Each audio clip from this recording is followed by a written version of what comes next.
नमस्कार किसान भाइयों, स्मार्ट किसान सीरीज के चौथे भाग में आपका स्वागत है। इस भाग में हम जानेंगे कि सॉइल मैपिंग यानी कि मिट्टी का नक्शांकन क्या है, यह कैसे किया जाता है और किसानों को इससे क्या फायदा होता है। मिट्टी का नक्शांकन यानी खेत या गांव की मिट्टी का प्रकार, उसका उपजाऊपन और पोषक तत्वों का स्तर दिखाने वाला नक्शा, यानी कि जमीन का स्वास्थ्य पत्रक। बड़े क्षेत्र में हर जगह जाकर मिट्टी की जाँच करना संभव नहीं होता, इसलिए केवल चुने हुए कुछ स्थानों से मिट्टी के सैंपल लिए जाते हैं।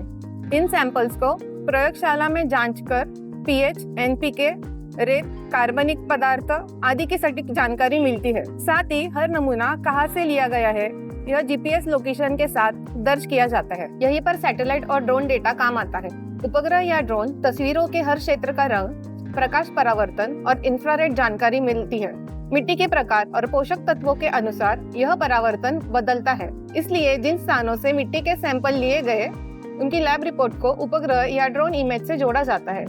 इसके बाद जीआईएस की मदद से उन हिस्सों का अनुमान लगाया जाता है जहां से सैंपल्स लिए गए हैं, यानी सैंपलिंग से सटीक जानकारी मिलती है। सैटेलाइट डेटा की मदद से पूरे बड़े क्षेत्र का नक्शा तैयार किया जा सकता है। इस तरह मिट्टी का प्रकार, पोषक तत्व, पीएच और नमी की परतें बनाकर पूरे गांव का मिट्टी का नक्शा तैयार किया जाता है। नक्शे पे हरा रंग यानी कि उपजाऊ मिट्टी, पीला रंग यानी कि मध्यम उपजाऊ मिट्टी, लाल रंग यानी कि पोषक तत्वों की कमी वाली मिट्टी।